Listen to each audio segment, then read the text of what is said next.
Weekend Break est une émission qui a pour objectif d'aborder des questions liées à la santé émotionnelle, la guérison émotionnelle et l'intelligence émotionnelle.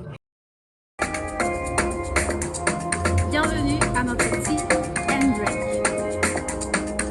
Ce soir, notre thème, c'est guérir intérieurement pour guérir sa vie. Notre invitée de ce soir est une femme à multiples casquettes. Je vais vraiment me limiter à en citer trois. Elle est autrice, elle est conférencière et elle est également coach en éveil de conscience. Alors, Madame Sabrina est son nom. Elle est passionnée de l'être humain et elle a un engagement particulier pour la jeune fille et son éducation émotionnelle et spirituelle. Je tiens à préciser, cette activité est une activité, j'ai envie de dire, d'enfant de Dieu.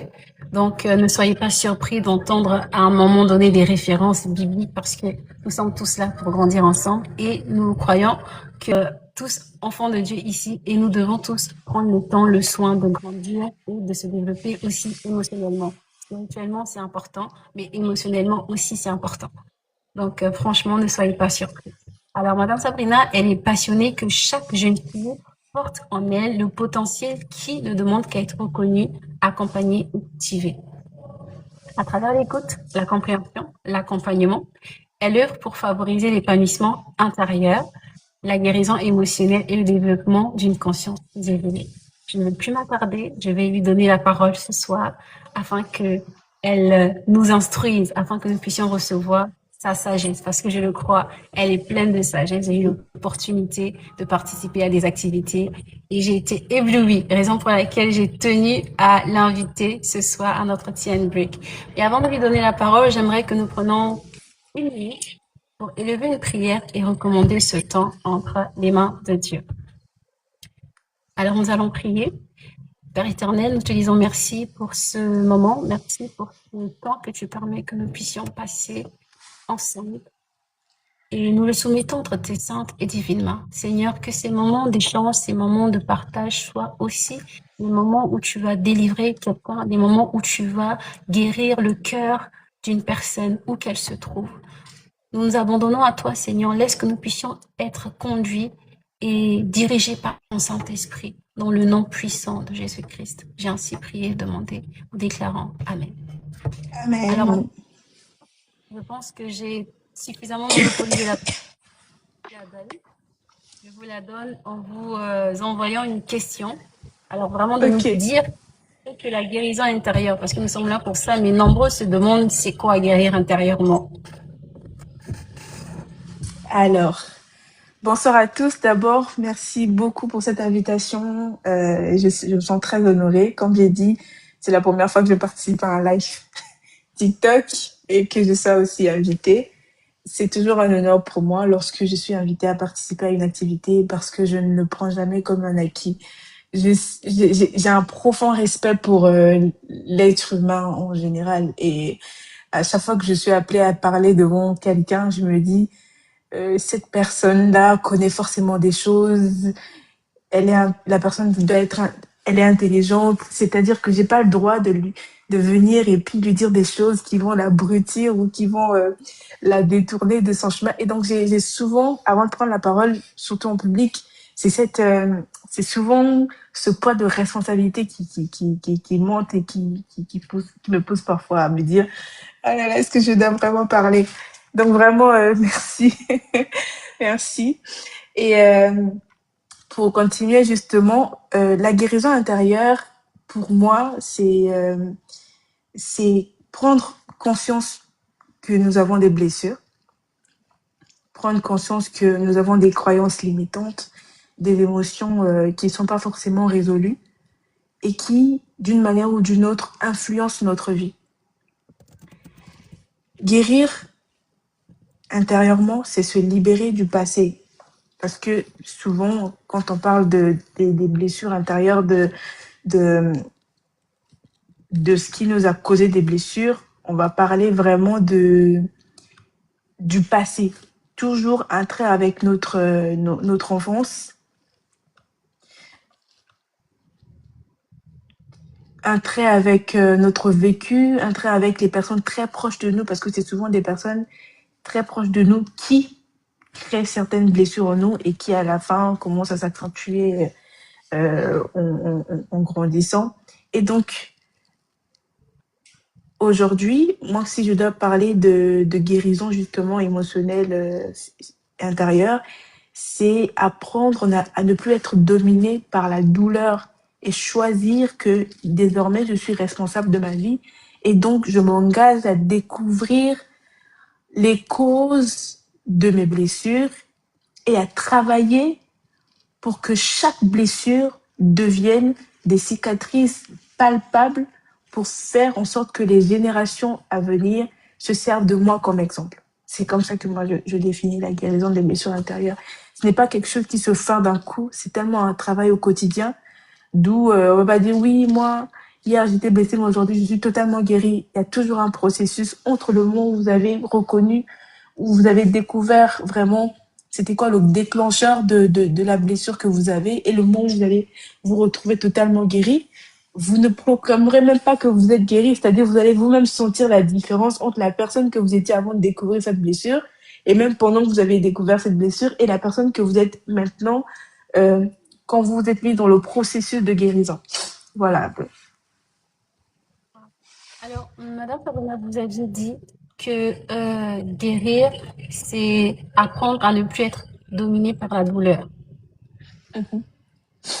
Et, c'est également prendre conscience que nous avons des blessures.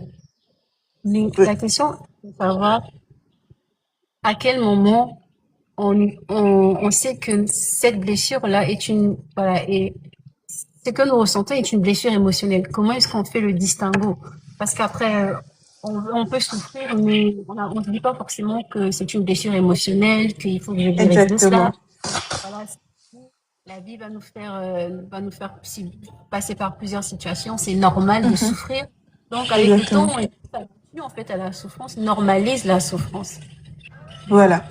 Donc, C'est, ça, c'est une blessure émotionnelle. Alors, ce n'est pas un exercice simple, c'est pas quelque chose qu'on fait d'un coup. Comme j'ai dit, c'est une prise de conscience. Mais comment savoir qu'on a des blessures intérieures? C'était d'abord la question que tu m'as posée et j'aimerais beaucoup y répondre.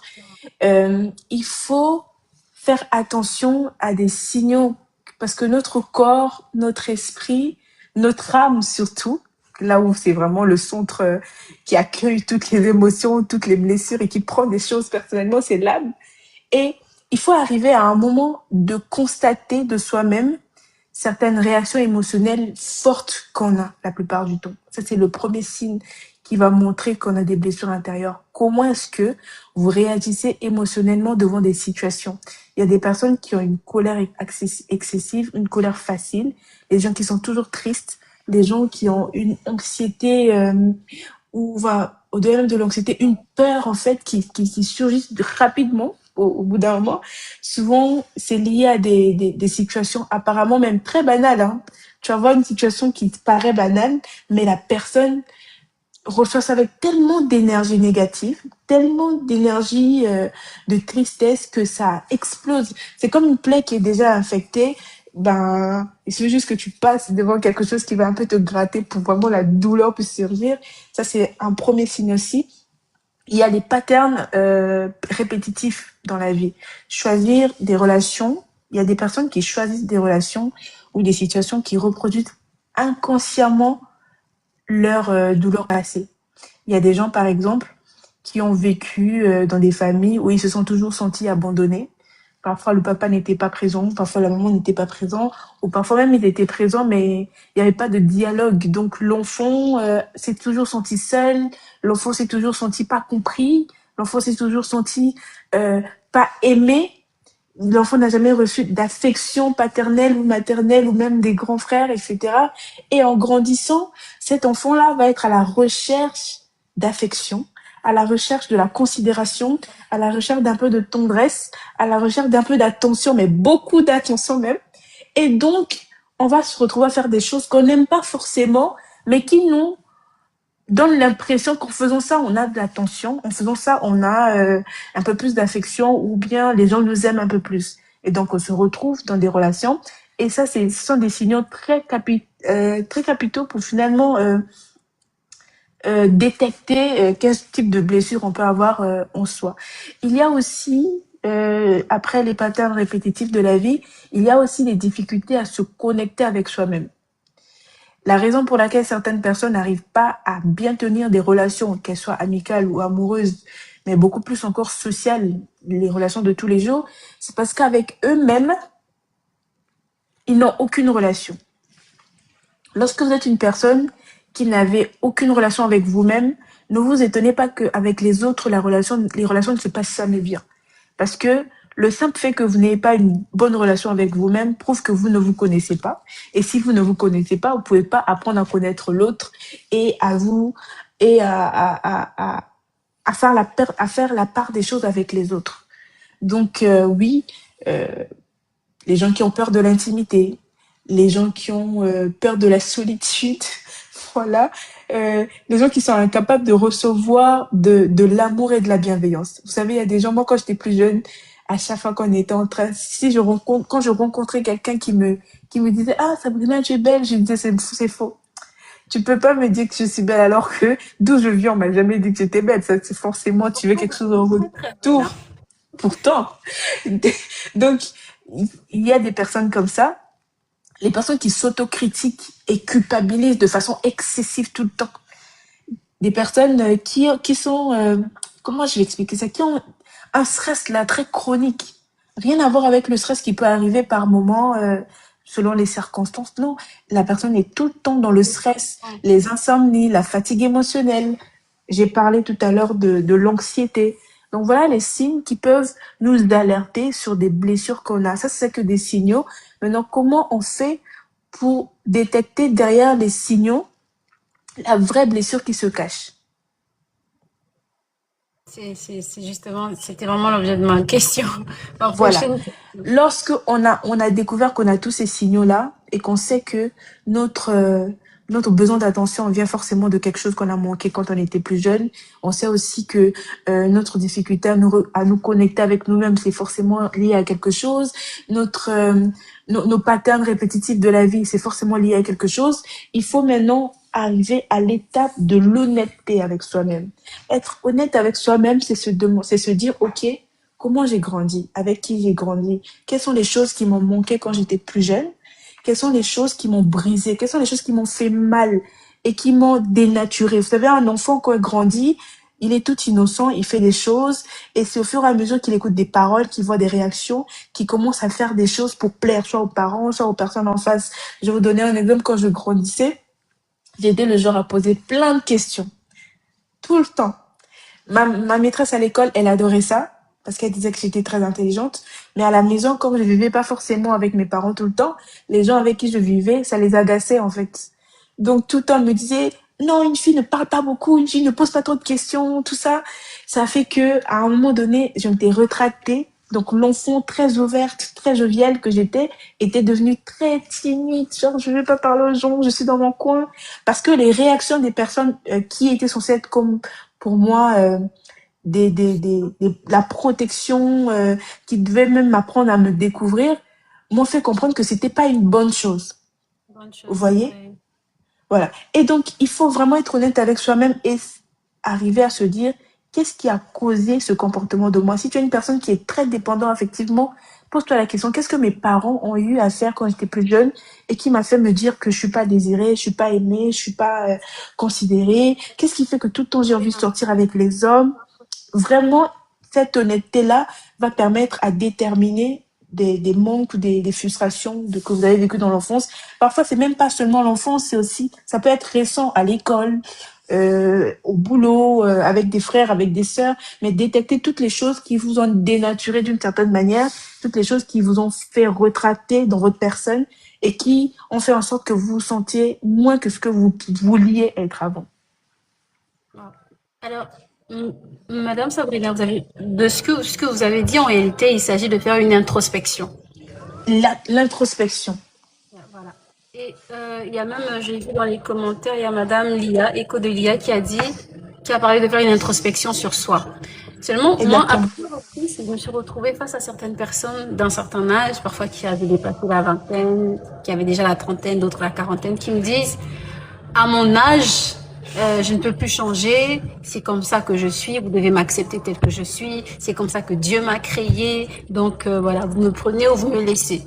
Alors moi, ma question, c'est de savoir, est-ce qu'il y a un âge pour guérir, pour faire cette introspection et voilà, et finalement pouvoir guérir? Parce qu'il y a des personnes franchement, qui sont limitées, se disent, voilà, je suis comme ça fait 50 ans que je vis ainsi, ça fait 20 ans, 30 ans, donc ou vous m'acceptez, ou vous me laissez de côté. Qu'est-ce que vous pouvez dire à ces personnes-là? Ben, j'ai déjà commencé par répéter qu'il n'y a pas d'âge pour guérir. Il n'y a pas d'âge pour se transformer. Il n'y a pas d'âge pour se reconnecter à soi. Tant que vous êtes en vie, vous avez la capacité de changer. Vous avez la capacité de grandir. Et c'est même votre responsabilité de grandir, de guérir, de changer de vie et de vivre pleinement. Est-ce que vous m'entendez quand même? Vous m'entendez? Là, je viens de voir dans le chat qu'on ne m'entend pas. Est-ce que là, on m'entend? Est-ce que moi, on m'entend? Parce que moi, j'ai pas de micro. Oui, vous, on vous entend parfaitement. Oui, vous, Ok, on vous entend parfaitement. d'accord. Moi, j'ai mis un micro parce que l'espace où je suis est un peu bruyant. D'accord, on m'entend, on vous entend. D'accord, on nous entend. D'accord. D'accord, on nous entend parfaitement. Ok. Vous pouvez continuer, Madame Sabrina.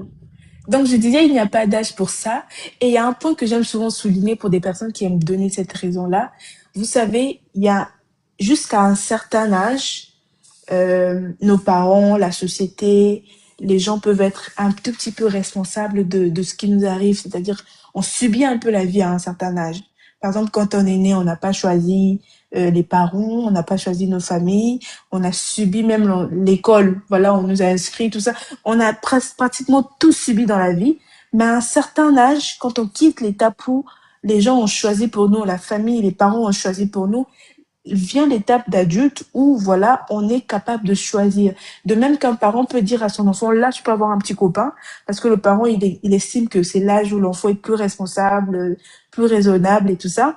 La même chose que toi-même quand tu constates dans ta vie qu'il y a des choses qui ne vont pas bien, il y a des choses qui ne marchent pas bien, il est de ta responsabilité de trouver les moyens de guérir, de te transformer, de te reconnecter à toi-même, parce que tant que tu vis, il y a encore de l'espoir.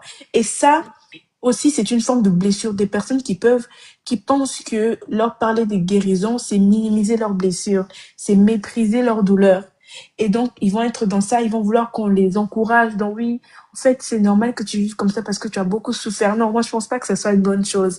Tant qu'on est en vie, on a la responsabilité de prendre notre vie en main et de décider de guérir. Il n'y a absolument pas d'âge. Il n'y a que une mentalité qui ne veut absolument pas se réveiller. Limitante, en fait. Ah oui? Je disais donc une mentalité limitante. Exactement. Et il y a encore une fois dans les commentaires, c'est Madame Lia qui dit peu acceptent d'être confrontés à leurs propres problèmes. Et je pense que vous en avez parlé, donc le refus de faire face à soi-même, le refus de faire donc cette introspection, parce que justement, Exactement. ils se disent, écoute, je n'ai pas envie de subir ça une seconde fois, donc autant avancer comme ça avec les blessures. Et oui. Et Voilà, malheureusement, c'est vraiment ce qui se passe. dans la plupart des cas, effectivement. Oui. Parce que vous Ceux qui savez, peu importe votre âge, peu importe vos blessures ou vos habitudes que vous avez eu à insérer dans votre vie, il y a toujours de la lumière au bout du tunnel. Moi, j'aime toujours le dire. Le changement, en fait, il commence quand vous décidez de prendre soin de votre cœur avant toute chose. Quand vous décidez que votre esprit et votre âme vous en êtes la première responsable ou le premier responsable et donc il en vaut de vos efforts de vous sortir de ces douleurs, de vous sortir de cette prison parce que les blessures intérieures, c'est une prison spirituelle. Et donc, la vie peut toujours être plus belle, mais vraiment beaucoup plus belle et Dieu nous donne chaque jour une nouvelle opportunité de guérir dans nos blessures.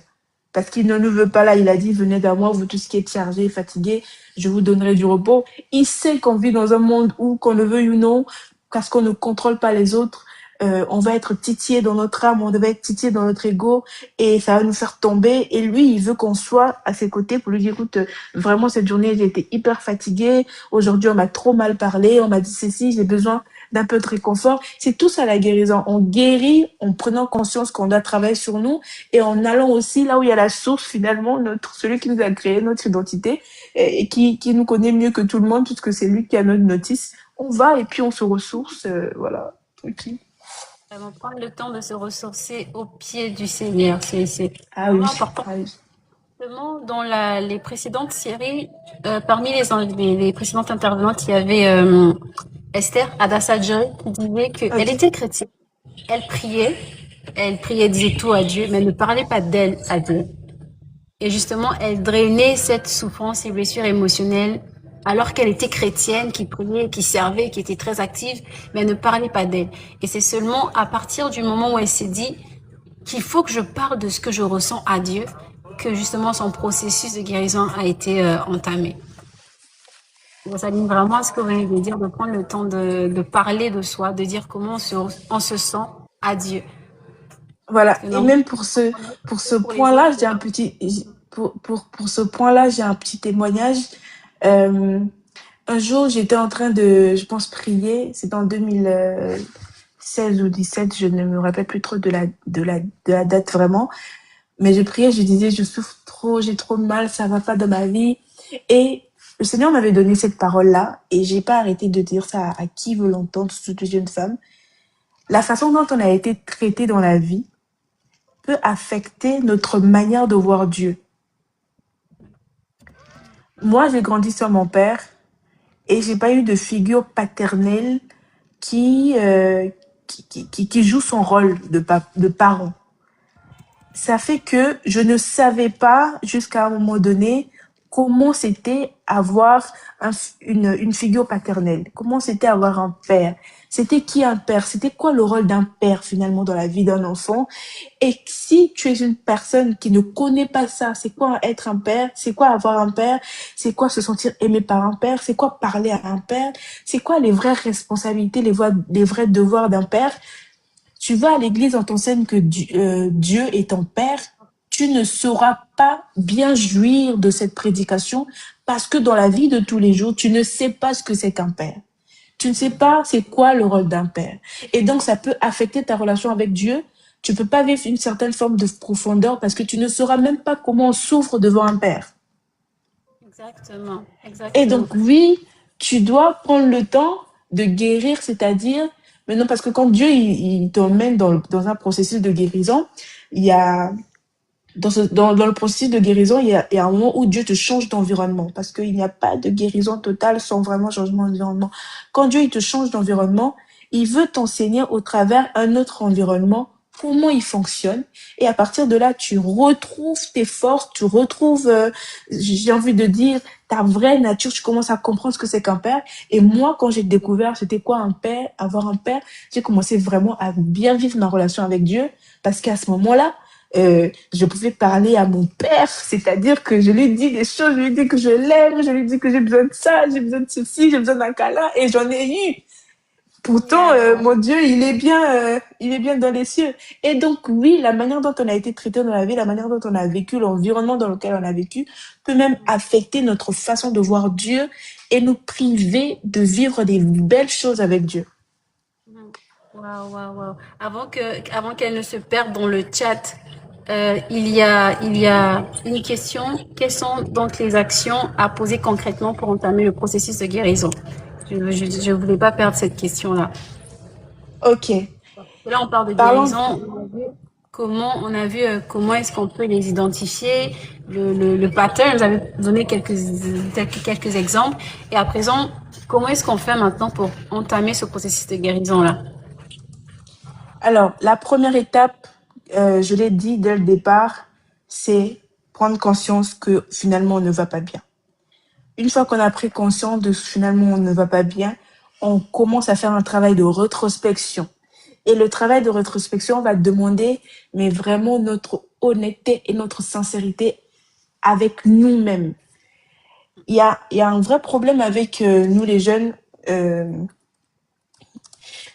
liés aux blessures intérieures, c'est que souvent le regard des autres nous ment beaucoup. Et on est tellement on est tellement orienté ce que les gens disent, ce que les gens peuvent dire, ce que nos amis peuvent dire, que on ne prend pas le temps de s'asseoir. J'ai connu des personnes comme ça qui n'aiment pas la solitude, qui n'aiment pas le silence. Voilà, c'est ça le mot. Qui n'aiment pas le silence. Pour eux, c'est quand ils sont avec les gens qui sont vifs, c'est quand les gens sont autour d'eux qui sont. Et dans les moments comme ça, c'est rarement possible de se reconnecter à soi-même. Le bruit du monde ne peut nous faire enjailler, oui, c'est vrai, mais ça ne peut pas vraiment nous faire connecter avec nous-mêmes. On a besoin d'un moment de silence pour réfléchir à sa vie. Oui. Qu'est-ce que je veux de ma vie? Qu'est-ce qui me manque? Pourquoi ça me manque? Qu'est-ce qui m'arrive? Pourquoi ces choses m'arrivent de façon répétée? Pourquoi j'agis comme ça, de façon parfois inconsciente? Pourquoi je parle comme ça aux gens? Pourquoi j'ai toujours le feedback des gens comme quoi je parle mal, je reçois mal, pourquoi en fait je réagis de cette manière? Cette rétrospection va vous permettre de mettre certains mots sur les mots. Donc les mots, c'est-à-dire écrire ce que vous ressentez, écrire ce que vous voulez dans la vie, écrire ce que vous percevez même, et aussi écrire ce à quoi vous aspirez. Ça va vous aider pour, euh, pour la suite de ce que je vais dire. Alors, en fait, Donc la réflexion on va déjà consiste. noter pour les deux. Oui, On va je déjà voulais. noter les deux. Ok. Je pense que On là, note déjà on note déjà les premiers, comme j'ai dit, on prend conscience qu'on a des blessures et qu'il faut qu'on guérisse. Deuxième, on fait un travail de rétrospection. Dans la conscience de d'en prendre conscience de la blessure, si je dois aller en profondeur, je dirais, il faut observer ses émotions. Il faut observer les réactions qu'on a de façon répétitive. Il faut identifier les petites frustrations passées qui influencent notre présent maintenant. Mhm. Voilà. Et dans la rétrospection, il y a aussi autoriser ses émotions à s'exprimer sans se juger. Quand vous êtes seul, vous pouvez vous permettre d'être totalement vulnérable.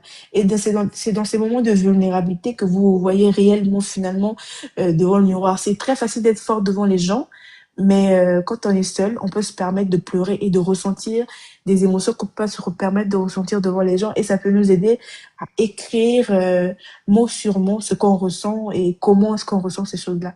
Donc, autorisez-vous certaines émotions quand vous êtes seul, bon, pendant les moments de rétrospection, que ce soit la tristesse, que ce soit la colère, que ce soit la peur, et même les sentiments de honte, surtout les sentiments de honte. Beaucoup de gens cachent le sentiment de honte, alors que c'est vraiment source des vraies blessures intérieures.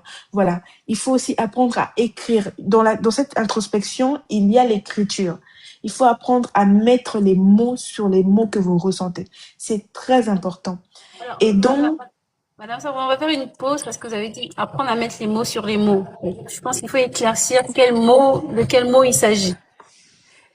je parle là de mots, c'est-à-dire mots avec M-O-T, Voilà.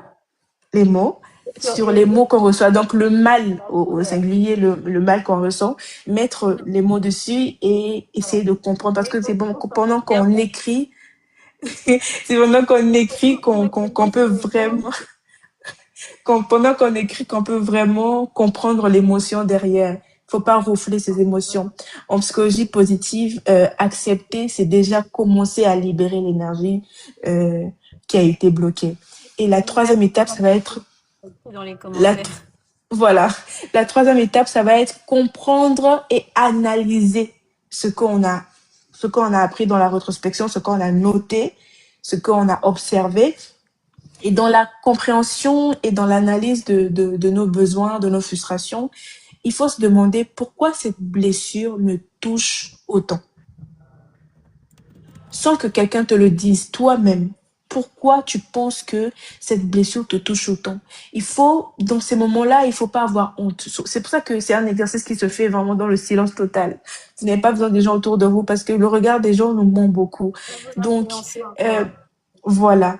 Il faut être honnête avec soi-même et répondre comme si vous étiez vraiment... En fait, il y a personne d'autre au monde que vous-même. Voilà. Et une fois que vous aurez posé ces questions et trouvé ces réponses-là, il faut identifier comment, en fait, ces choses que vous faites au quotidien, ces blessures-là, influencent vos pensées, influencent vos comportements, influencent vos relations. de quelle manière. Ça, c'est un exercice très important parce que ça va vous permettre vraiment de bien analyser chaque blessure de votre vie. Je vais donner un exemple simple. Si tu es quelqu'un qui a grandi dans l'humiliation, on t'a beaucoup humilié, on t'a beaucoup méprisé et en grandissant, tu as choisi toi aussi de mépriser les gens, de mal parler aux gens, d'être impoli parce que tu as activé en toi cette façon de c'est la seule manière pour toi que tu avais trouvé de te défendre en fait. Tu t'es dit on m'a fait trop de mal, si je ne me défends pas en fait je vais mourir. Donc tu as commencé à mal parler aux gens aussi, l'impolitesse, l'insolence, le mépris des gens. Essaye de te dire ok, depuis quand j'ai commencé à croire que pour me défendre j'ai besoin de ça et qu'est-ce que ça a produit depuis là en moi et dans mes relations, dans mon comportement, dans mes pensées parce que tout se joue dans la pensée. Et la quatrième étape, ça va être se pardonner et lâcher prise. Ça, c'est une étape que parfois on oublie, on demande pardon à Dieu, on passe notre temps à demander pardon à Dieu, et même je vais choquer quelqu'un, je vais dire, la plupart du temps, quand on demande pardon à Dieu, Dieu lui-même là-bas, il nous a déjà pardonné il y a longtemps seulement. Nous-mêmes, on se pardonne tellement pas qu'on pense que c'est en continuant à demander pardon à Dieu qu'on va vraiment être pardonné. Alors que Dieu, il nous accorde son pardon, mais tant que toi-même, consciemment, tu ne te pardonnes pas, tu te sentiras toujours mal. Parce que ça doit venir de toi d'abord. Tu dois déculpabiliser, ensuite jouir du pardon de Dieu. Dans le pardon et le lâcher prise, il y a vraiment aussi pardonner les autres. Parce que vous savez, pour vraiment guérir après toutes les étapes que vous allez passer, si vous ne pardonnez pas aux gens qui vous ont blessé, vous ne pourrez pas guérir. Parce que l'amertume va vous empêcher de vous épanouir. La colère va vous empêcher de vous épanouir. Moi, j'ai grandi sans mon père, comme je l'ai dit au départ, et j'ai grandi avec des personnes qui m'ont vraiment, qui m'ont fait du mal sur tous les plans. Mais à chaque fois aujourd'hui, quand je leur fais du bien, il y a des gens qui me disent, mais franchement, Sabrina, on sait pas comment tu fais. Mais moi, j'agirais jamais comme ça avec ces personnes-là. En fait, j'ai appris, surtout ça, j'ai appris ça avec Dieu, parce que vous savez, le pardon, il est divin. Euh, et pourquoi je sais qu'il est divin? Parce que parfois, on peut vraiment essayer avec nos propres efforts de pardonner, mais tant qu'on ne va pas vers Dieu, on aura du mal à pardonner certaines personnes parce que notre corps, notre âme, qui, elle, ressent toutes les émotions, va toujours nous rappeler à quel point on a souffert à cause des personnes qui nous ont fait du mal. D'où la partie du pardon. Autant on va La faire des nécessité de efforts, on pardonner. va décider, oui, Oui. autant on va faire des efforts, on va décider. Il faut vraiment se rapprocher du Père et dire, Seigneur, j'ai besoin de ton aide pour pardonner telle personne parce que je sais que de moi-même, je ne lui pardonnerai jamais.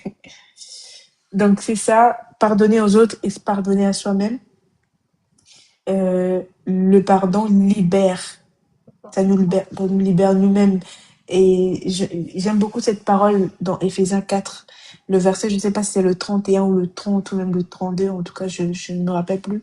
La Bible dit, soyez bons et compatissants les uns envers les autres, vous pardonnant réciproquement. Je pense que c'est le verset 31. En tout cas, ceux qui connaissent la référence peuvent nous aider.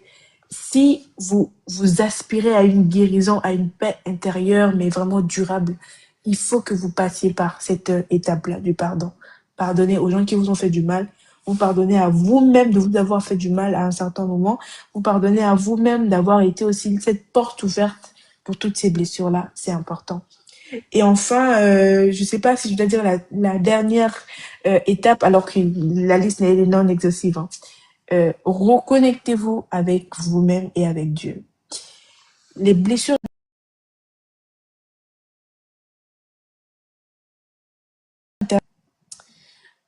au déni, voilà. Ça nous emmène même à la dévalorisation de nous-mêmes. Et donc, si le monde vous a dévalorisé, les gens autour de vous vous ont dévalorisé, les situations vous ont méprisé, les choses n'ont pas bien marché, il faut qu'à un certain moment, vous retournez dans la source, c'est-à-dire où est-ce que vous êtes venu.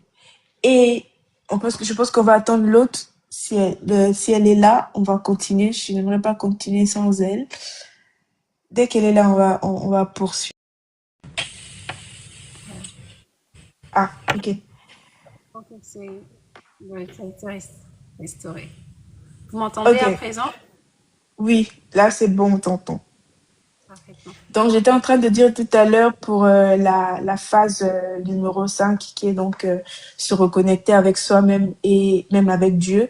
Je disais que les blessures intérieures nous emmènent à une dévalorisation de nous-mêmes. Allô, est-ce qu'on m'entend?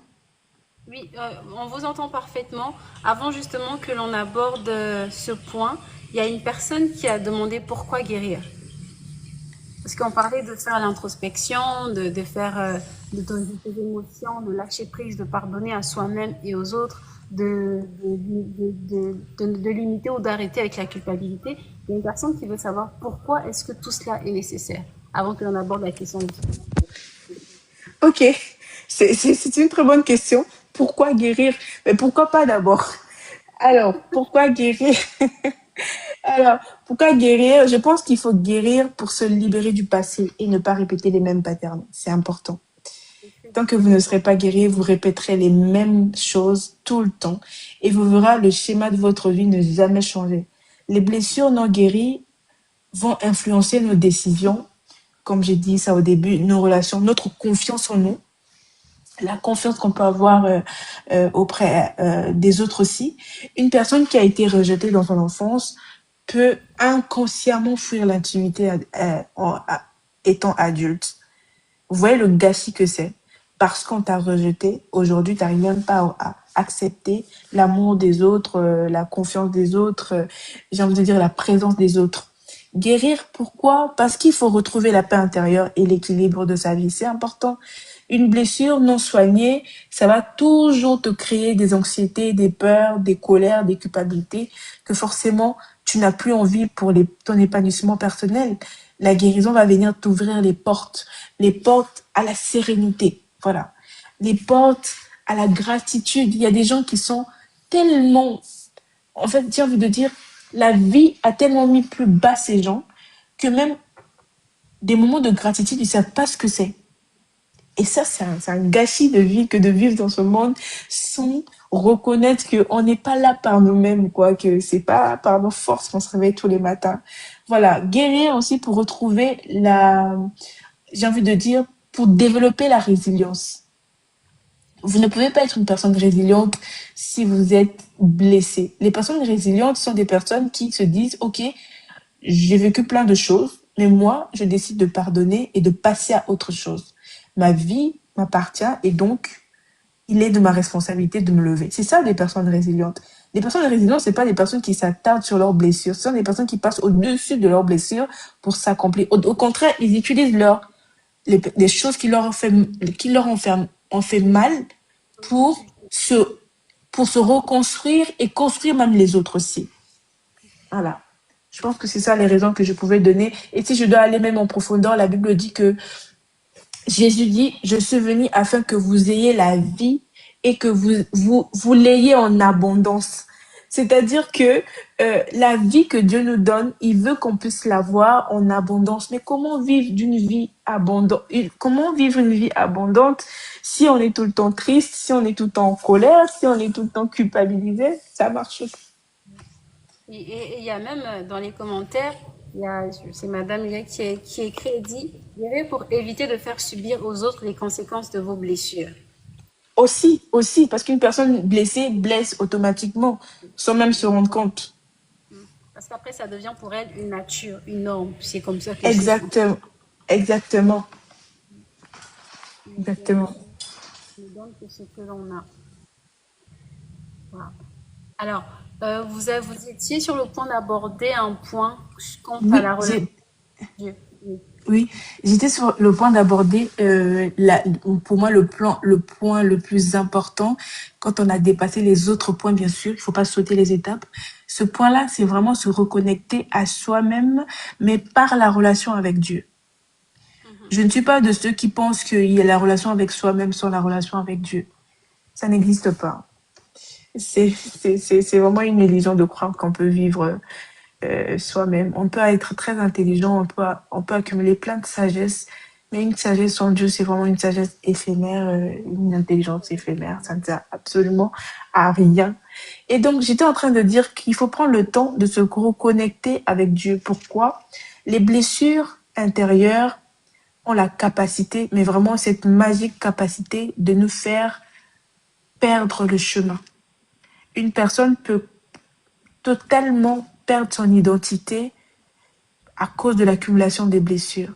Tu sais plus qui tu es, tu ne sais plus où tu vas, tu ne sais même plus ce que tu veux, tu ne sais plus ce qui te plaît, tu ne sais plus ce qui ne te plaît pas.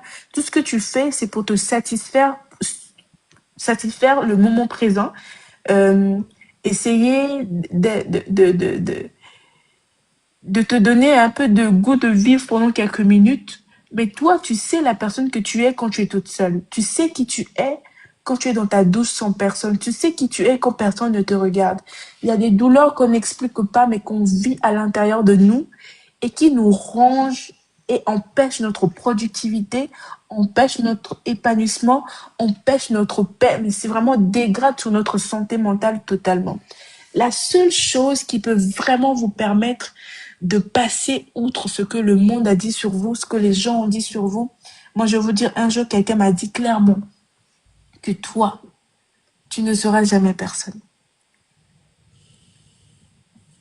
Tu ne seras jamais personne parce que si tu es là même, parce que si tu es dans cette maison, c'est parce que un tel est encore là. Le jour que cette personne-là grandit et que nous, on n'est plus là, toi, t'as pas ta place. Ça, pour un enfant d'un certain âge, ça peut vraiment te faire perdre complètement de repères. Tu ne sais plus qui tu es, tu doutes sur tout. Mais comment arriver à, malgré tout ce qu'on a entendu, malgré tout ce que les gens nous ont dit, j'ai même rencontré une fille qui m'a dit, mon père à moi-même m'a dit, son père à cette personne, à cette fille-là qui lui avait dit, en fait, toi, tu n'es rien, tu seras jamais rien, tu n'es que vraiment une erreur dans cette vie. Je sais même pas à quoi tu sers dans cette maison. Une personne comme ça peut commencer, oui, et c'est ça qui avait poussé cette fille à commencer à se prostituer parce que pour elle, se retrouver au lit avec un homme, se retrouver au lit avec un homme, faire jouir un homme, était pour lui le seul moment où elle sentait vraiment qu'elle avait de l'importance, elle avait un peu de considération. Et ça existe, ça. On veut nous faire comprendre que, voilà, nos blessures veulent souvent nous faire croire que pour se sentir totalement bien, il faut se dévaloriser, il faut oublier qui on est. Et c'est même pas parfois qu'on oublie, on sait même pas qui on est. Et la seule chose qui peut nous permettre vraiment de savoir qui on est au-dessus de tout, c'est Dieu. J'aime dire quelque chose qu'aucun enfant, aucun être humain n'est venu sur terre par la volonté de ses parents. Aucun. Ni moi, ni toi, ni toutes ces personnes qui sont là dans ce live. Aucun être humain n'est venu au monde par la volonté des parents. Je connais énormément de couples qui cherchent des enfants depuis des années. 15 ans, 20 ans, 10 ans, 5 ans, n'ont jamais eu d'enfants. Je connais aussi des gens qui n'ont même jamais songé aux enfants, c'est-à-dire que c'était même pas quelque chose qui était pour elles des primordial, mais sans le savoir. C'est-à-dire que tu l'as pas demandé, mais d'un coup, on t'a donné les enfants. Poum, tu en as eu. Parce qu'on va avoir aujourd'hui des personnes qui vivent dans la rue, qui se retrouvent enceintes. Ils ne savent même pas comment élever les enfants, mais elles sont quand même enceintes. Un enfant sur Terre, peu importe le moyen par lequel il est rentré, est la volonté de Dieu. On t'a enceinté quand tu avais 12 ans, cette enfance est la volonté de Dieu. On t'a violé et puis tu es tombé enceinte. Cet enfant est la volonté de Dieu. Toi-même, ton parent n'a pas voulu de toi et tout. Tu sais même pas où est ton père, tu sais pas où est ta mère. Tu es la volonté de Dieu. C'est Dieu qui décide qui naît et qui ne naît pas. C'est Dieu qui décide qui envoyé sur terre. Et donc, si toi, tu es sur terre, malgré tout ce que tu as vécu, malgré toutes les choses qu'on t'a dites, malgré comment tu te sens, il faut que tu saches que tu es la volonté de Dieu, mais la volonté parfaite de Dieu. Et ça, il faut qu'on le réalise. Ce n'est pas parce que ton père et ta mère ont décidé de coucher ensemble qu'ils t'ont eu, non. C'est parce que Dieu a décidé que par cette union, toi, tu allais sortir. Et donc, il t'a fait naître là parce qu'il avait une mission pour toi là. Mais si tu ne te connectes pas à lui, tu ne sauras pas pourquoi il t'a fait naître là. Moi, j'ai détesté ma mère, enfin, j'ai détesté ma famille pendant tellement longtemps. Je demandais tout le temps à Dieu, je disais à Dieu, en fait, pourquoi est-ce que je suis née dans cette famille? Je déteste cette famille, je déteste ses parents. Et un jour, Dieu m'a dit, mais moi, je t'ai mis là parce que toi, tu les aimes beaucoup. Et que toi, tu es là justement pour accomplir une mission. Je dis, mais je te dis que je les aime pas. Comment ça, je les aime beaucoup? En fait, Dieu, il veut nous faire comprendre que moi, je vous connais mieux que tout. Il dit à Jérémie, je te connais. C'était à Jérémie, non? Il nous Oui, connaît avant même qu'on ne soit formé. Il avait déjà des plans pour nous. Tu n'es pas la volonté de tes parents. Tu n'es pas une charge pour ce monde, tu es la volonté parfaite de Dieu. Et si tu es la volonté parfaite de Dieu, il faut donc retourner auprès de la source. Celui-là même qui est l'auteur de ton identité, il te dira à toi qui tu es. Et ce qu'il te dira, c'est ce qu'il nous dit à nous tous, que moi, je suis ton père et que ce monde est à lui. Et si ce monde est à lui, c'est que tout ce qui est au monde là, c'est aussi à toi. Ça, c'est une des paroles qui m'a le plus guérie parce que moi, j'étais cette jeune fille-là qui se sentait jamais chez elle nulle part. J'ai tellement pas eu un chez moi que partout où je partais, je me sentais jamais chez moi et je me sentais toujours en insécurité. Et quand Dieu m'a dit que j'étais son enfant à lui et que j'étais sa volonté parfaite, et que j'étais citoyenne du monde, c'est-à-dire partout où j'irai, partout où euh, fouleront la plante, la plante de vos la pieds. plante de mes pieds, il me donne Mm. en possession. C'est-à-dire que moi, dès que je suis là, je ne peux pas ne pas me sentir chez moi quelque part. Ça m'a Wow. guéri, ça m'a fait me sentir spéciale. Et ça, c'est Mm. vraiment l'un des moments les plus spéciaux que j'ai partagé avec Dieu que je n'oublierai jamais. Dieu est votre Wow. Père et il vous connaît mieux que tout le monde.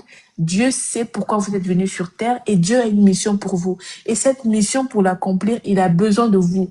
Que vous preniez conscience qu'il va vous parler, que vous preniez conscience que toutes les blessures là sont là uniquement pour vous former et non pour vous déformer. Si vous croyez en lui, bien sûr. Et en psychologie positive, après j'ai envie de dire cette reconnexion avec Dieu, vous allez vous créer un espace parce que quand vous êtes en connexion avec Dieu, vous créez un espace sûr, en fait, un espace où vous écoutez votre cœur, vous écoutez le cœur de Dieu et vous vous sentez un avec quelqu'un.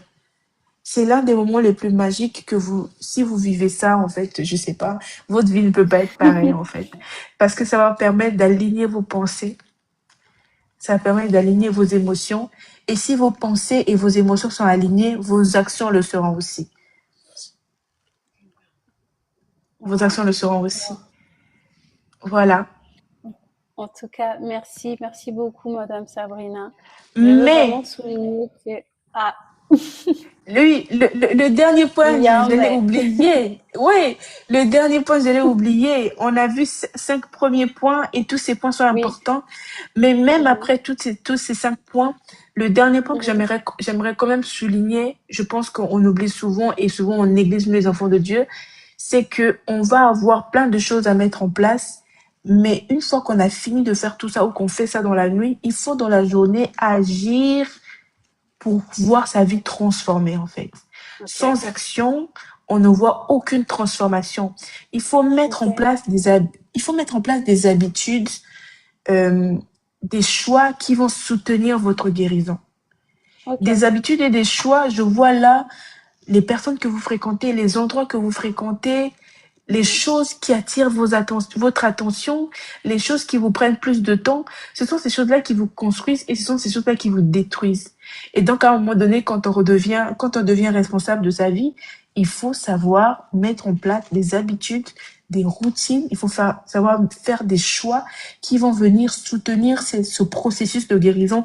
Sinon, tout le travail que vous ferez la nuit ne servira à rien. Vous ne pouvez pas prier la nuit, lire des livres la nuit, suivre des choses qui vont vous permettre de guérir et la journée rencontrer des personnes qui vous dévalorisent, rencontrer des Les mêmes personnes personnes, en qui fait. vous fait perdre votre chemin que vous avez pris la nuit. En tout cas, il faut mettre en place. Moi, j'aime parler de routine, Routine. De rituel. Non, non. Moi, j'aime parler de Rituel. Ok. rituel. Pourquoi j'aime parler de D'accord. rituel? Parce que je pense que une rituel est beaucoup plus puissante qu'une habitude. Une habitude, ben voilà, quelque chose qu'on a l'habitude de faire parfois sans qu'on sache pourquoi on le fait. C'est un peu comme se brosser les dents. Quand on se réveille, qu'on le veuille ou non, on a tendance à se brosser. On est tellement déjà habitué, ça devient comme quelque chose de Un trop réflexe. naturel. En fait, on est trop déjà. C'est-à-dire que ça fait partie de nous, quoi. Est-ce qu'on sait même Mhm. pourquoi on se lave? Est-ce que quelqu'un s'est déjà posé la question, oh, pourquoi je me lave? Est-ce que c'est important? Parce qu'en fait, ce sont des choses, on est né avec, on a grandi avec, mais un rituel va être beaucoup plus puissant par rapport à une habitude. Pourquoi? Parce qu'un rituel, c'est quelque chose qu'on met en place, mais qu'on ajoute une dose d'intention derrière une action. D'accord. Quand tous les jours, chaque matin, on fait une action avec une intention derrière, là, on est Mhm. sur la bonne voie. Parce qu'une habitude, Ok. on On fait le fait par juste réflexe, en fait. réflexe total. Mais une Ouais. routine, un rituel, c'est quelque chose, même si tu es dans la prière, même si tu es dans un taxi, tu es dans un bus, si ta pensée est telle que je fais ça parce que je veux obtenir tel résultat, ah non, ça rate jamais. Ça rate jamais. Ouais. Faire les choses Voilà. avec intention. Avec intention. Voilà. Voilà. Et il faut savoir visualiser et réaliser vraiment la vie idéale qu'on aurait si on commençait à guérir de nos blessures, dans nos relations, dans notre façon d'agir, dans notre façon de Mhm. penser. Et cette visualisation-là peut vraiment motiver hein, dans cette quête-là de guérison. On a toujours besoin de ce moteur-là, des choses qui nous stimulent au quotidien. Voilà, la dopamine. La dopamine, on peut vraiment la créer tous les jours si on décide de voir au travers chaque action des évolutions et se féliciter. Parce que j'aime toujours le dire, notre cerveau fonctionne de telle sorte que si tu as eu l'habitude de procrastiner beaucoup, ton cerveau a déjà parlé à ton inconscient et ils se sont Mhm. dit, on peut pas te faire confiance. Tu n'es pas une personne de confiance. Et c'est Ok. comme ça même que ça joue sur notre confiance en soi. C'est-à-dire que si ton cerveau, il ne te fait pas confiance, il faut que tu mettes en place des choses pour lui Qui prouver le que tu peux, pousseront à te faire à te confiance. faire confiance. D'où tu vas mettre en place une action, tu dis, par exemple, tu te dis, demain, je vais me réveiller à 5 heures et je vais faire le sport. Si tous les jours tu fais ça, ton cerveau va se reconnecter à toi pour te refaire confiance, pour dire qu'en fait, elle, quand elle dit qu'elle va faire quelque chose, elle va le faire. C'est là qu'on crée de la dopamine. Certaines personnes n'activent pas leur dopamine parce que au quotidien, ils sont pas fidèles à eux-mêmes. Au quotidien, ils sont pas disciplinés. Voilà. Et la discipline active la dopamine pour nous C'est permettre vrai. de tous les jours rester motivés dans les résolutions qu'on va prendre et dans la quête vers la liberté totale. Alors, vous avez mentionné, en tout cas fait mention de plusieurs choses. Là, c'était on a parlé de pourquoi guérir et de comment guérir. Vous avez parlé des habitudes qu'il faut mettre en place, de différentes choses qu'il faut mettre en place pour justement guérir. Et le dernier point, vraiment, c'était une de mes questions. C'était vraiment comment maintenir cette guérison. Parce qu'on peut faire beaucoup d'efforts, on va guérir, on va se sentir un peu mieux. Et comme vous avez dit le soir, on va faire beaucoup de choses et en journée, voilà, tout revient, on perd tout et on repart de zéro. Vous avez donc souligné que c'est important également, même en journée, d'être intentionnel, de vraiment être intentionnel, de se dire, je ne fais pas telle ou telle chose juste parce que voilà, je dois le faire, je le fais vraiment avec un objectif bien précis. Et cet objectif-là, pour le cas de figure, c'est vraiment d'atteindre ou encore de maintenir une certaine paix intérieure. Et ça, Exactement. c'est quelque chose que plusieurs personnes, nous avons du mal à faire. On va faire beaucoup de choses, certains vont aller à des conférences chrétiennes, des conférences de développement personnel. On va apprendre plusieurs choses pendant 2, 3 mois. Et quand on sort de là, bah, littéralement, on replonge dans notre environnement, que ce soit les amis, la Exactement. maison. On ne sait pas quoi vraiment mettre en place pour vraiment laisser que cette transformation prenne effet. Ouais. Et bon, vous avez répondu à la question, c'est de vraiment être intentionnel à ceux qui nous rejoignent, d'être vraiment intentionnel sur les questions sur nos habitudes. Vous avez parlé en termes de rituels. Le Ouais. rituel vient vraiment ajouter l'intention à l'habitude. Ce n'est plus juste un réflexe, on ne peut pas plus faire les choses parce qu'on a l'habitude de les faire, mais réellement parce que on veut obtenir quelque chose et cette chose, Un c'est la résultat. guérison émotionnelle, c'est la paix Exactement. intérieure, c'est cette donc reconnexion que l'on veut rétablir avec Dieu qui est notre créateur, qui est, comme vous avez dit un Mhm. peu plus tôt, qui a la notice de nos vies. J'ai bien apprécié cette expression. Ah oui. Littéralement, il a la notice de notre vie. Et alors moi, j'ai une question. C'est vrai que en commentaire, on l'a dit, guérir. Pourquoi? Pour pouvoir, parce qu'un cœur brisé, un cœur blessé finit par blesser. Et j'aimerais, comment est-ce que finalement, une fois que l'on guérit, une fois que l'on arrive à maintenir cette guérison de façon permanente, comment est-ce que selon vous, elle va... Attendez, non, j'ai une autre question plutôt, celle-là, une autre Ok, question, je vous ok. poserai celle-ci à la fin. D'accord. Alors, dans votre, vraiment, celle-ci, elle est, alors, vous êtes coach en éveil de conscience Ok. et vous échangez avec plusieurs personnes, différentes personnes de différents horizons, différents backgrounds, différents environnements. Et ma question est de savoir, de toutes les personnes avec qui vous échangez régulièrement, quelles sont, si elles sont plusieurs, quelles sont les blessures qui reviennent vraiment très souvent? Quelles blessures sont récurrentes? Je sais, je vais déjà prendre un point. Vous avez parlé de l'absence du père. Ça, c'est vraiment l'une de celles que moi j'ai pu souligner. Nombreux, lorsqu'ils viennent vers moi, dans le cadre de la clinique de l'âme, c'est quand c'est une fille qui n'a pas eu de rapport avec son père. Son père l'a Mhm. abandonnée quand elle est née, elle connaît pas son père. Et pour les hommes, ce sont des hommes également qui n'ont pas vraiment de relation particulière avec leur père. C'est juste, voilà. Et il y a quelqu'un qui m'a même dit, c'est mon géniteur. J'étais choquée. Lui, il me dit, oui, bon, lui, c'est mon géniteur, on n'a pas de relation.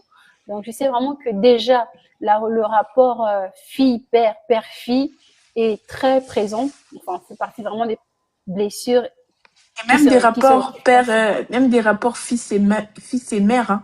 Il y a beaucoup de garçons qui souffrent de cette blessure-là. C'est parce on prête pas attention aux Avec les parents blessures de sexe que, opposé. voilà. Ok. Alors, quelles sont ces blessures-là que vous rencontrez très souvent, les principales en tout cas, les plus récurrentes, il faut dire? Voilà. Moi, au quotidien, surtout que je travaille beaucoup avec les jeunes femmes, c'est Mhm. vraiment des blessures qui vont avoir, qui vont être liées à l'abus, Ok. les abus, l'humiliation. Après, je mets toujours l'humiliation dans abus parce que quand on subit des abus, ben, on est humilié dans notre être intérieur.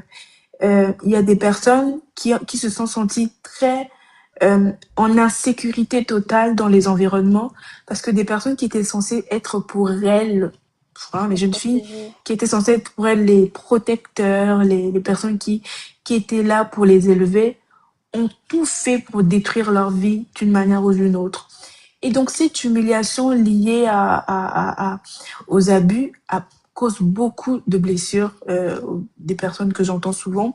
Il va aussi avoir le rejet. Et le rejet, comme tu as souligné tout à l'heure, il y en a qui ont ressenti ça avec leurs parents, donc les papas qui n'ont pas reconnu, le papa qui n'a pas toujours été là. Euh, il y a aussi la perte. Ok. La perte, vous savez, très jeune, j'observais beaucoup. J'étais une jeune fille très éveillée quand même quand j'étais plus jeune. C'est peut-être que je fais l'éveil de conscience. Quand j'étais jeune, j'observais beaucoup. Et l'une des choses qui attirait mon attention, surtout dans ma salle de classe au collège, c'était observer pourquoi les jeunes de mon âge avaient des petits copains, des petites copines. Moi, je voulais vraiment connaître. En fait, je voulais comprendre parce que moi, je suis toujours dans la logique de comprendre les gens. Je veux comprendre les situations, je veux comprendre le langage, je veux comprendre, je veux tout comprendre, les attitudes. Et moi, ce que je voulais comprendre, c'était qu'est-ce qui pouvait pousser une fille de 15 ans à avoir une relation avec un garçon? Ok. Qu'est-ce qui pouvait pousser un garçon de 15 ans à avoir une relation? Et moi, je voulais tellement comprendre ça. Et à chaque fois, je posais des questions à mes copines. Je leur disais, pourquoi tu es en couple? On te donne quoi? Qu'est-ce que tu ressens? Et je voulais comprendre. Et la plupart du temps, c'était oui, il m'écoute beaucoup, il Il me, est il, gentil, il est gentil, il me il donne me ceci, complimente. il me complimente. Tout avait toujours lien avec une forme de toute la négligence qu'on a reçue auprès des parents on veut rattraper ça dans une forme de relation qui va nous permettre de nous sentir spécial. Quelqu'un qui va nous regarder avec des yeux spéciaux, Ouais, c'est-à-dire les yeux qui scintillent. Et j'avais remarqué que ouais. c'était vraiment le besoin de ces jeunes femmes-là, besoin de quelqu'un qui te regarde comme on t'a jamais regardé chez toi, Mhm, besoin d'attirer l'attention. Et mhm. donc, oui, c'est vraiment des blessures que j'avais repérées très, très jeune quand je discutais avec les gens. Et il y a aussi des croyances limitantes. Je rencontre beaucoup de personnes qui ont développé des croyances limitantes et qui vont affecter, en fait, ces croyances-là vont affecter leur manière de penser au quotidien et qui va aussi affecter donc les actions qu'elles vont mener. Parce que quand on a des croyances limitantes, peu importe la multiplication d'actions, les résultats ne viendront jamais et donc on aura l'impression de s'épuiser vite. Voilà, Mhm. les gens qui ne se sentent jamais assez, les gens qui pensent toujours qu'ils ne méritent pas, les gens Qui doutent toujours d'eux, en fait. qui sont tout le temps dans le doute. Et ça va être Ouais. lié aux paroles blessantes qu'on a reçues quand on était plus jeune, de comment nos parents ou bien l'entourage nous a traités, nous a parlé. Voilà, ce sont des blessures qui reviennent. Il y a aussi les blessures spirituelles. Et moi, les blessures spirituelles, j'ai été découvert dans l'église.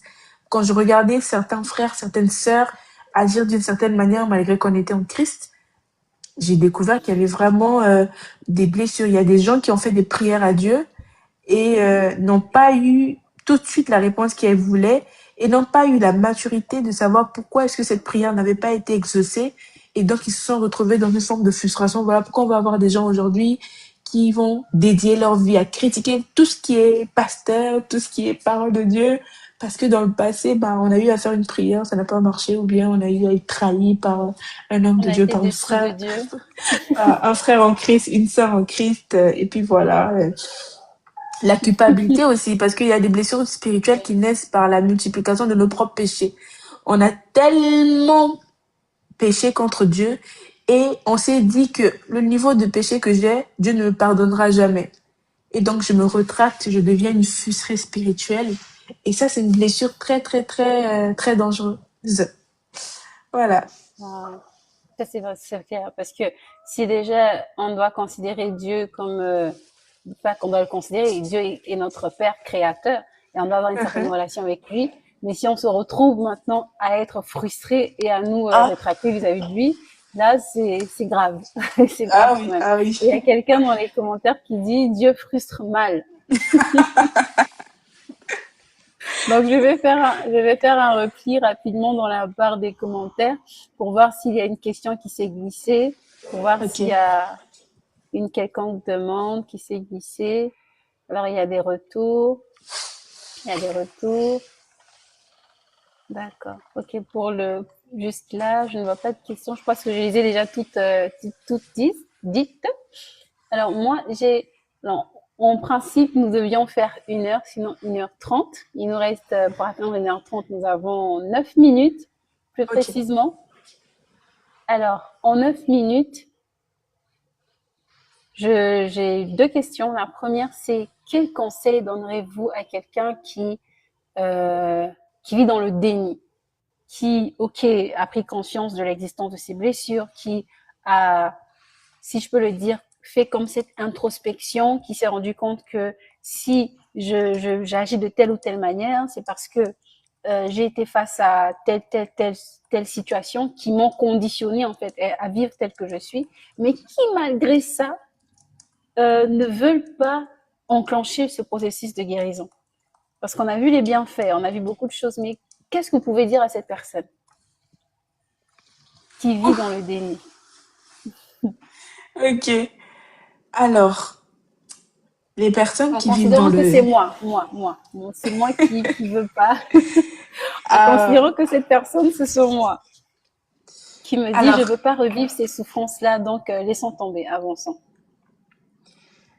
moi, si je peux rentrer dans ma peau de coach, je suis pas du genre à trop pointer du doigt. Je vais être plutôt dans la conciliation.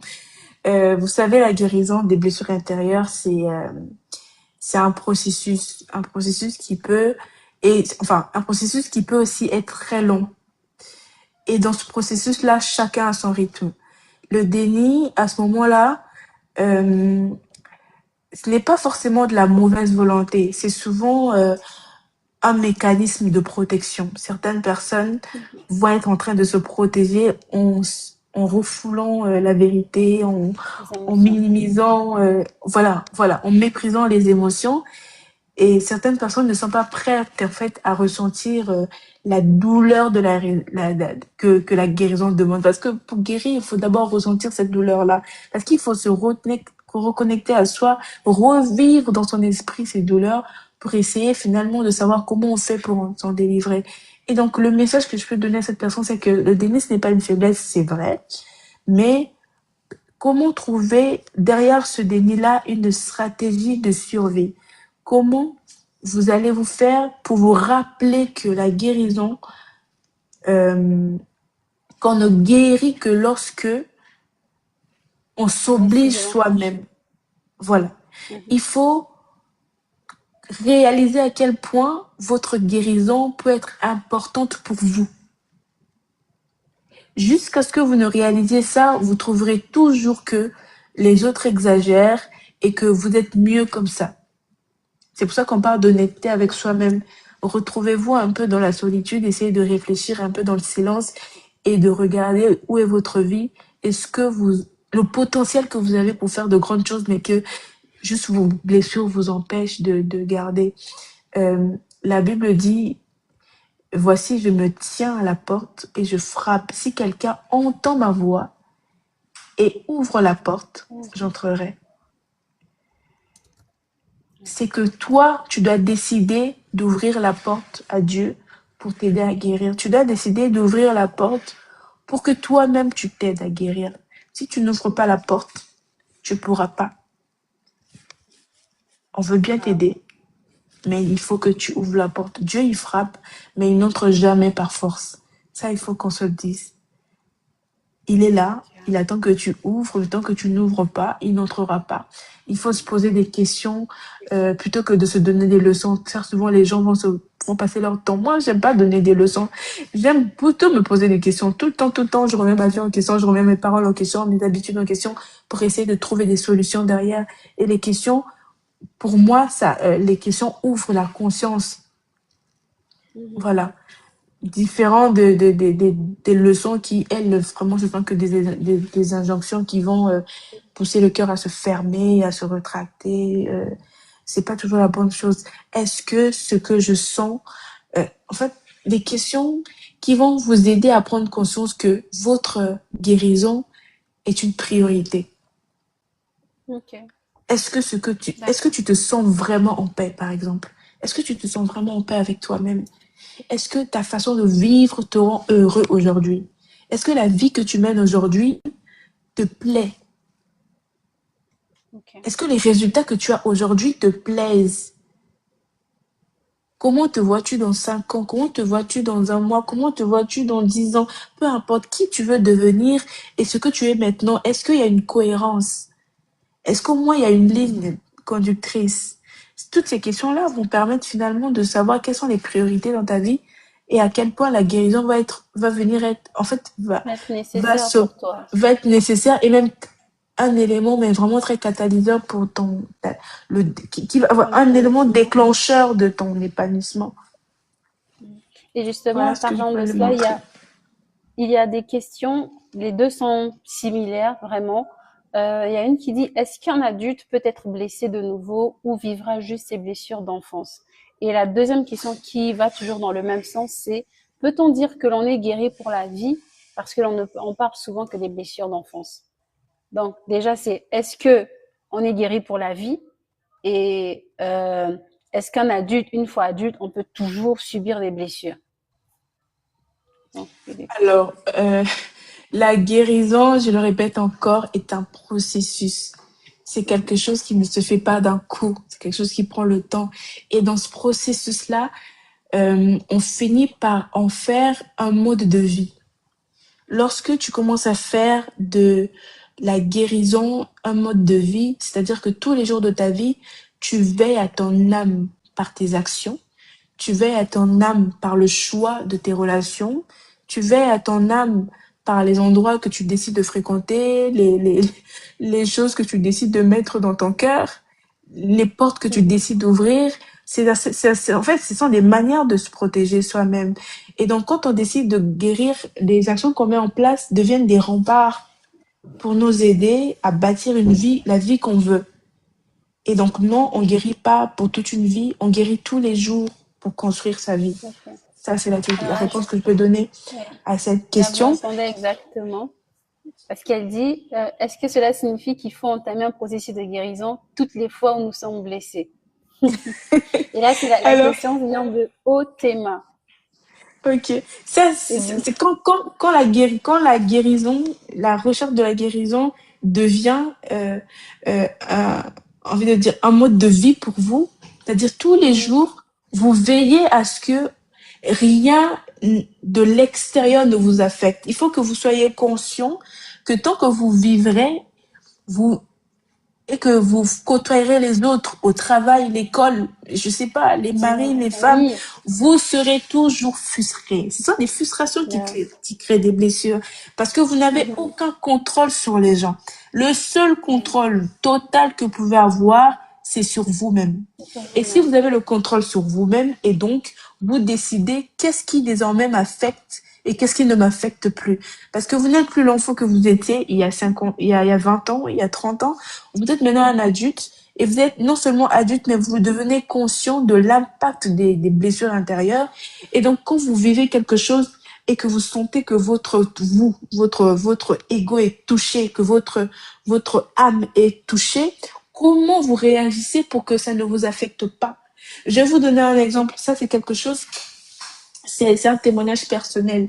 Moi, j'ai tellement vécu le mépris, la maltraitance, surtout ces deux choses-là, la maltraitance et le mépris, que quand j'ai commencé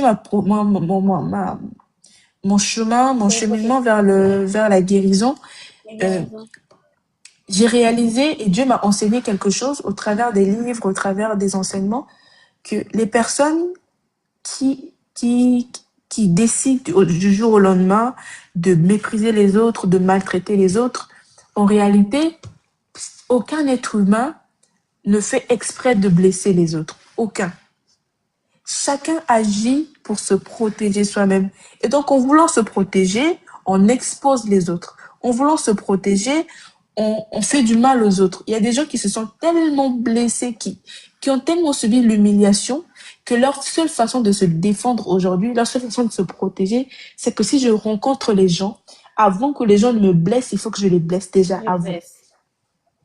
Et donc, si toi, tu comprends ce mécanisme-là, quand tu es devant quelqu'un qui est méprisable, quelqu'un qui te traite avec beaucoup de dégoût, beaucoup de, je sais pas comment appeler ça, le mot m'échappe, Beaucoup de quelqu'un qui, mépris, en fait. beaucoup de mépris et d'orgueil, toi, dans ton processus de guérison, si tu comprends, moi personnellement, c'est comme ça que à chaque fois que je rencontre quelqu'un qui va être orgueilleux, quelqu'un qui va être méprisant, quelqu'un qui va être malpoli, je me dis tout de suite que Autant, cette personne a besoin d'aide et que c'est pas moi le problème, c'est pas lui le problème. En fait, en réalité, le problème se trouve à l'intérieur de lui. Il se sent mal, il a besoin d'aide. Ça m'empêche de me sentir blessée. Je n'ai aucune, je ne me sens partout où je suis, même si je suis habillée en, je ne sais pas comment je vais appeler ça.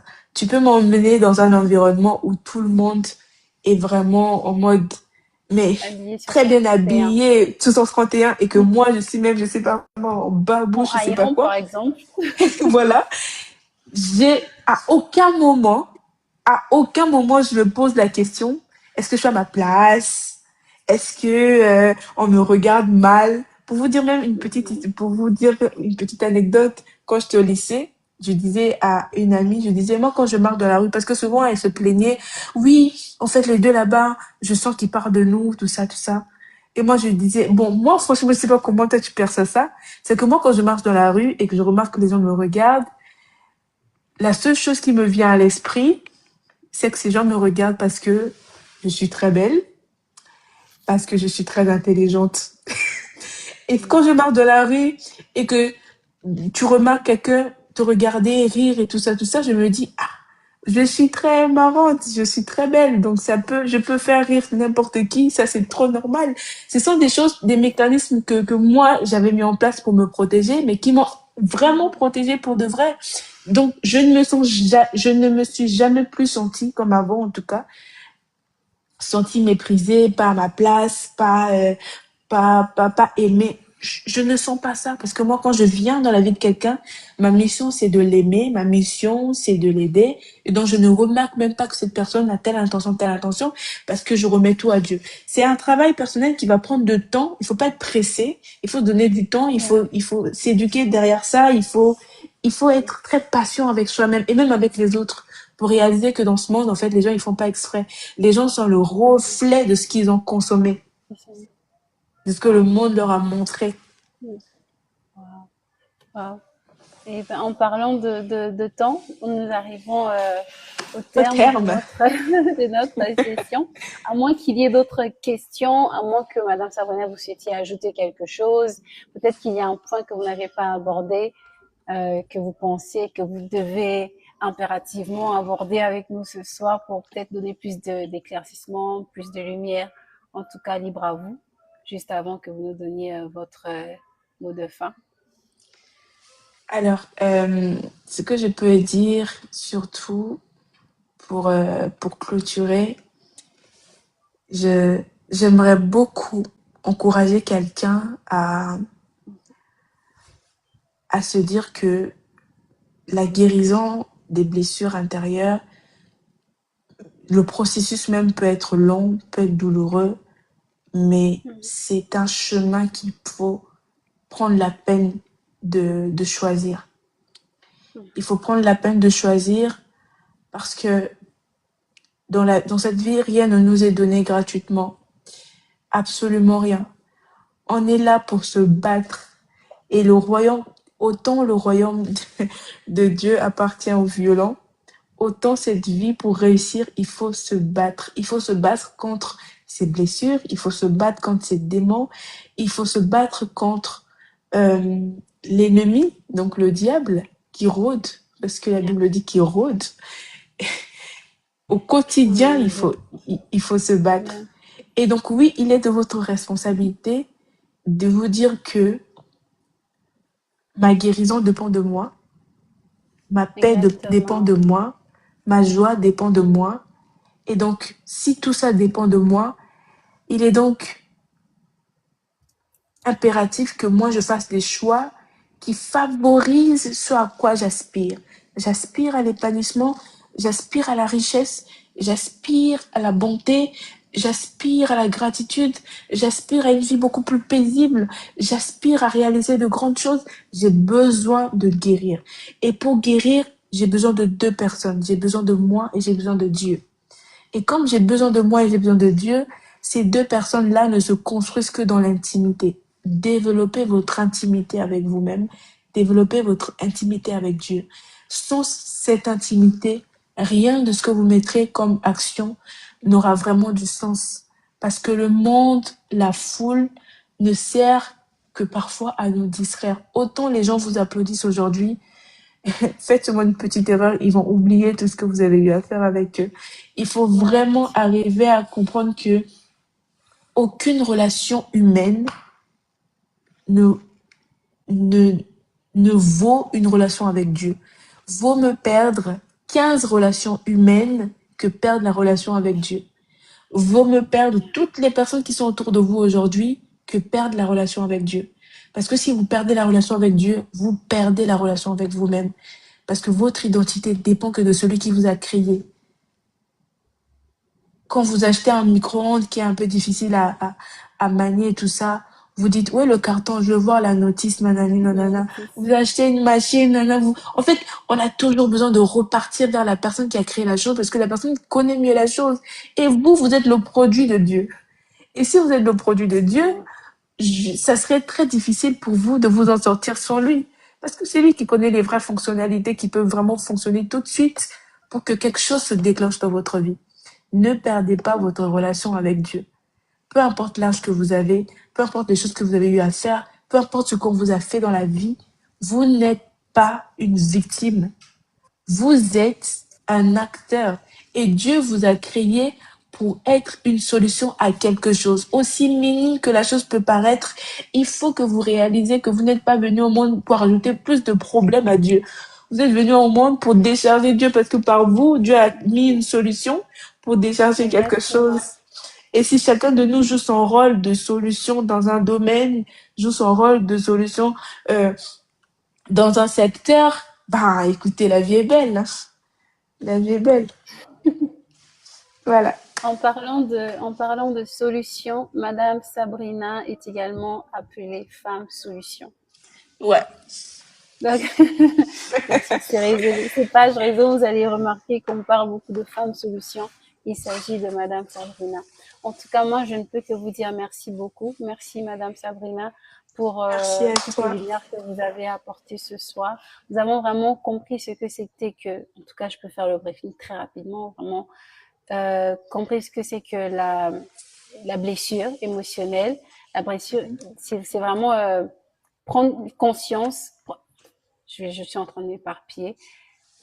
Il est important de prendre conscience de notre Voilà. état émotionnel parce que les blessures émotionnelles nous empêchent de vivre une vie épanouie. En une phrase, Exactement. c'est vraiment ça. Mhm.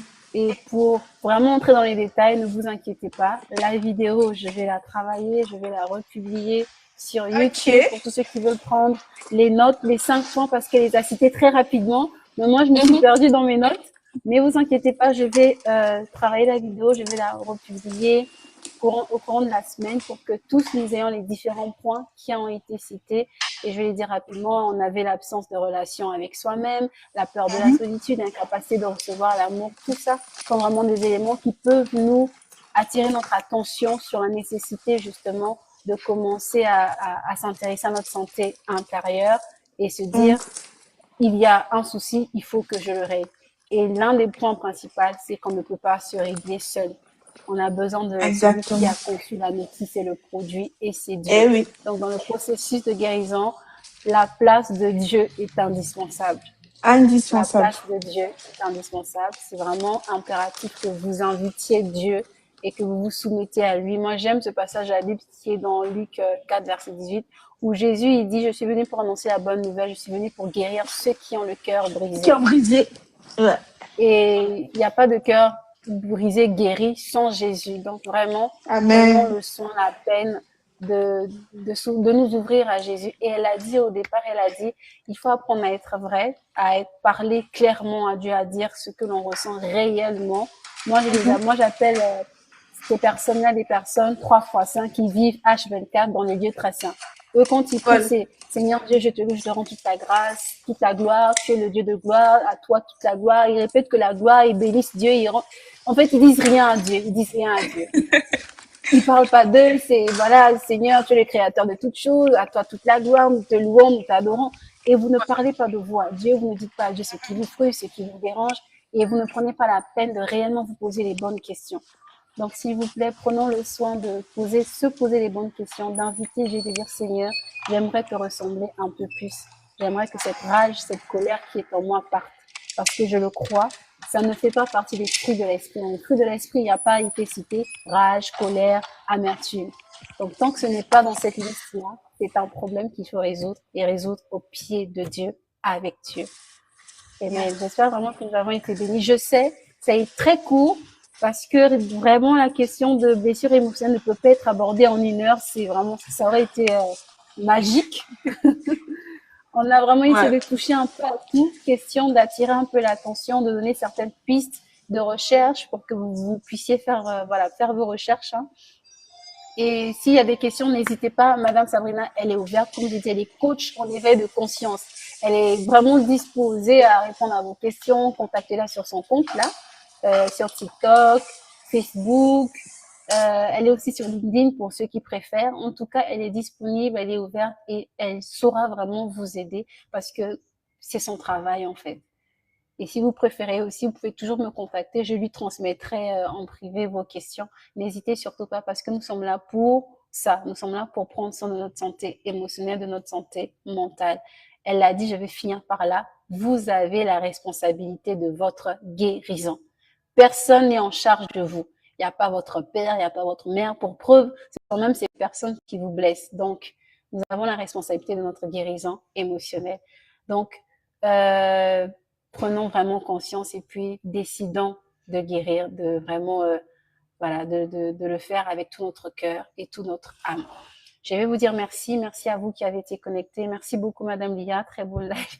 Merci beaucoup à Madame Lia. Merci beaucoup à je vais dire rapidement, Edicia. Merci à Lulu qui était là. Merci à Reine Esther. Merci à Otema pour les multiples questions qui ont vraiment été pertinentes. Merci beaucoup à Pépèche Mbungu. En tout cas, merci à vous qui avez été là, qui avez participé, qui avez partagé le lien. Et j'espère vraiment que vous avez été bénis, que vous avez reçu quelque chose de ce live. Et aussi, comme je l'ai dit, ce live sera traité et republié sur la page YouTube afin que vous puissiez le revoir et prendre note simplement. Bon, Madame Sabrina nous a quitté un peu plus tôt que prévu. Je vais voir si elle peut nous rejoindre pour la prière de fin. Sinon, j'essaie de l'inviter rapidement. Ok, elle n'est pas disponible. Alors, je vais élever une prière très rapidement, vraiment, avant de clôturer. Seigneur Dieu de gloire, Dieu Tout-Puissant, nous te disons merci. Merci pour ces temps privilégiés que tu nous as permis de passer ensemble dans ta présence. Seigneur Dieu, je le crois, tu étais présent avec chacun d'entre nous, d'où nous nous trouvons. Seigneur, je ne connais pas les blessures que chacun ici présent a subies, mais Seigneur, je sais que toi, tu es celui qui apporte la guérison. Alors je te prie, Seigneur, visite chacun d'entre nous. Touche les cœurs de chacun d'entre nous et permets-nous, Seigneur, de nous ouvrir tels que nous sommes, d'être honnêtes, sincères avec toi, afin que toute blessure que nous portions depuis des années, Père éternel, puisse trouver leur réponse, puisse trouver leur guérison en toi, à tes pieds. Béni sois-tu, Seigneur, pour ce que tu as commencé ce soir. Nous le croyons, Père éternel, que cette année 2026 est une année où tu vas opérer des miracles dans nos vies, où la guérison émotionnelle sera palpable, où la guérison totale émotionnelle sera vraiment vue, non pas seulement des autres, mais également nous allons le ressentir et nous pourrons vivre une vie épanouie. Merci Seigneur pour la paix, merci pour la joie, merci pour l'amour qui est renouvelé. Merci Seigneur de bénir chacun d'entre nous ici présents. Merci à toi, Père éternel Dieu, d'avoir utilisé ta servante, Madame Sabrina, qui nous a bénis ce soir. Qu'elle soit bénie, elle, sa famille, Père éternel Dieu, et puisse elle toujours être préservée et gardée par tes anges. Nous te rendons toute la gloire, nous te rendons tout l'honneur dans le nom puissant de Jésus-Christ. Nous avons ainsi prié et nous déclarons puissamment Amen.